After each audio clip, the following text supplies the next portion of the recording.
The wisdom of Stoicism has endured for over 2,000 years because it addresses the deepest human struggles: fear, anger, desire, loss, uncertainty, and offers not quick motivation but durable mental frameworks. And when you truly absorb the words of the great Stoics, they do not merely inspire you for a moment. They reorganize your thinking, reshape your reactions, and gradually transform your life from the inside out. So consider first a powerful reminder from Marcus Aurelius. You have power over your mind, not outside events. Realize this and you will find strength, because within this single insight lies the foundation of freedom, as most of your suffering comes from attempting to control what was never yours to command: other people's opinions, unpredictable outcomes, the passage of time. Yet when you redirect attention toward governing your thoughts, judgments, and actions, you reclaim agency, and this shift alone can dissolve resentment, reduce anxiety, and cultivate calm strength even in chaos. Next, reflect on the words of Epictetus. It's not what happens to you, but how you react to it that matters, which dismantles the belief that circumstances define your emotional state, instead placing responsibility squarely in your interpretation, meaning that two individuals can face the same setback and experience entirely different internal worlds depending on the meaning they assign to the event. And by training yourself to pause, examine your assumptions, and choose a rational perspective, you prevent temporary challenges from becoming permanent psychological wounds. Then consider Seneca, who warned, "We suffer more often in imagination than in reality," a statement that exposes how much distress is self-generated through anticipation and catastrophic thinking, since the mind often rehearses disasters that never occur, draining energy and peace. Yet by recognizing this tendency, you can interrupt mental exaggeration, return to present facts, and conserve emotional strength for genuine challenges rather than hypothetical fears. Another transformative insight from Marcus Aurelius declares, "The impediment to action advances action. What stands in the way becomes a way," which reframes obstacles as opportunities, teaching that adversity is not an interruption of progress, but the very material from which growth is shaped. And when you adopt this lens, failure becomes feedback, delay becomes discipline, and difficulty becomes training, allowing you to approach setbacks with curiosity rather than defeat. Epictetus further clarifies inner discipline with, "No man is free who is not master of himself," reminding you that external freedom is hollow without internal governance, because if anger, envy, or fear dictate your behavior, you remain enslaved regardless of status. Yet through conscious regulation of impulse and alignment with reason, you cultivate autonomy that no external force can easily disrupt.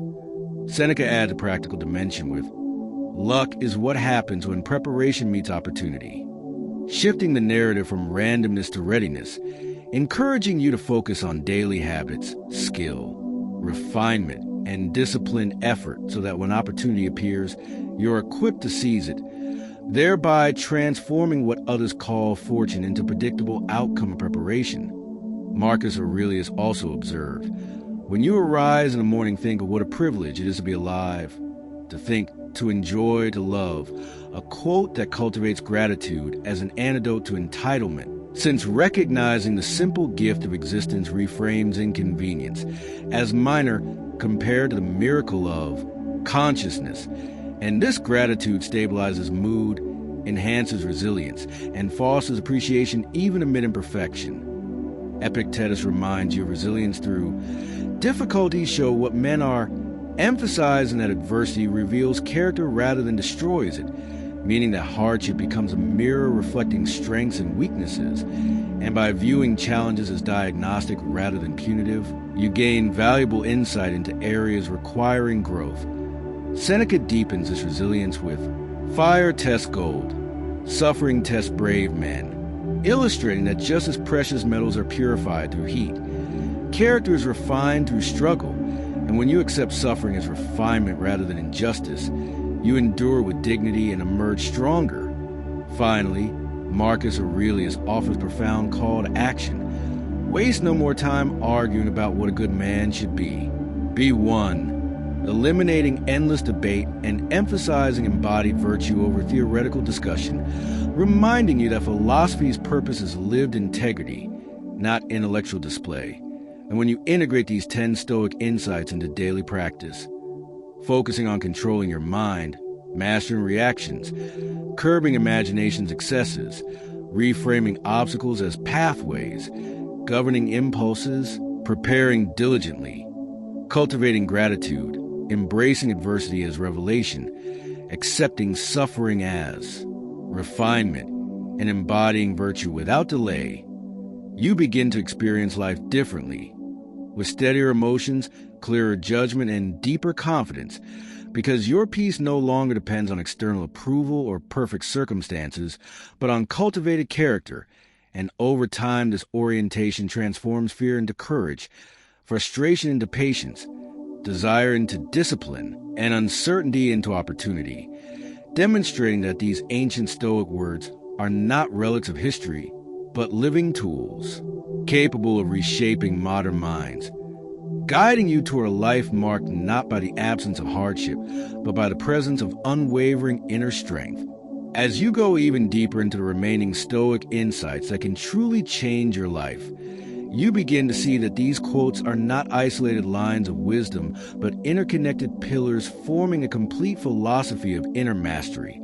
And one of the most powerful reminders comes again from Marcus Aurelius, who wrote, "If you are distressed by anything external, the pain is not due to the thing itself, but to your estimate of it, which forces you to confront the uncomfortable truth that you are.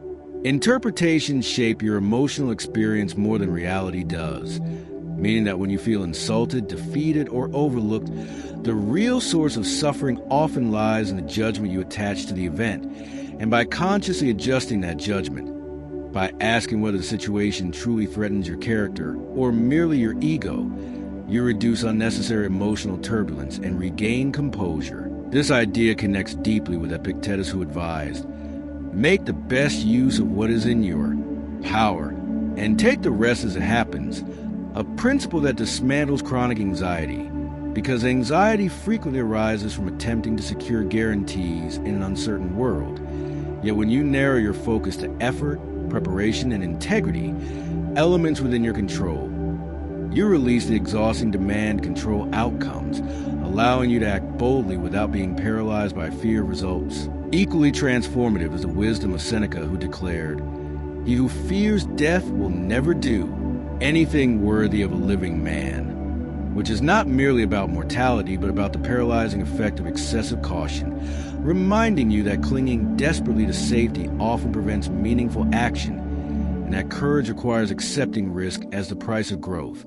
So when you internalize this truth, you begin taking calculated steps toward your goals despite uncertainty, understanding that a life overly guarded is a life half-lived. Marcus Aurelius further elevates perspective with, "Think of yourself as dead. You have lived your life. Now take what's left and live it properly." A striking meditation on urgency that compels you to shed procrastination and pettiness. Because when you imagine that your time is already spent, trivial concerns lose significance and priorities sharpen, encouraging you to act in alignment with virtue immediately rather than postponing integrity for convenience. Epictetus reinforces discipline through the insight. First say to yourself what you would be, and then do what you have to do, which highlights the importance of clarity and identity, since confusion about who you aim to become leads to inconsistent behavior. But once you define your standards, calm under pressure, honest in speech, discipline in habit, you can measure actions against that blueprint and adjust accordingly. Seneca offers another life-altering reflection.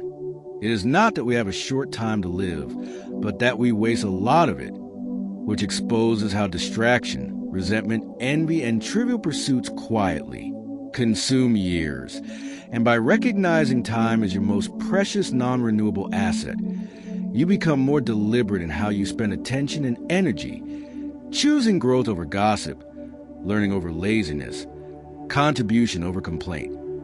Marcus Aurelius also taught, "The happiness of your life depends upon the quality of your thoughts," a direct reminder that inner dialogue determines outer experience. And if your mind is filled with bitterness, comparison, and negativity, your life will feel heavy, regardless of external success.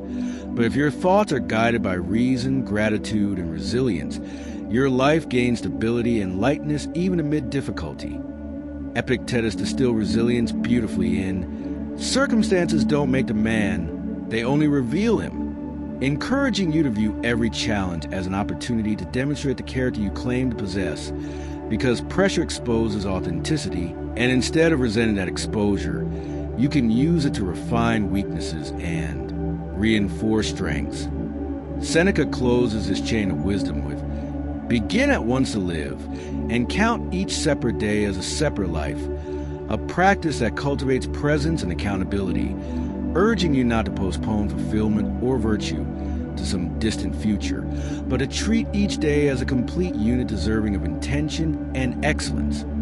You integrate these additional Stoic insights with the earlier ones, controlling your mind, mastering reaction, rejecting imaginary suffering, turning obstacles into pathways, governing impulse, preparing diligently, practicing gratitude, embracing adversity as revelation, accepting suffering as refinement, embodying virtue without delay, adjusting judgments, focusing on effort over outcome, accepting risk, clarifying identity, protecting time, elevating thought quality, using pressure as revelation, and living each day deliberately. You begin to operate from a place of profound internal sovereignty, where circumstances may fluctuate wildly, yet your center remains steady, because your stability arises not from comfort but from cultivated character, not from applause but from alignment with principle.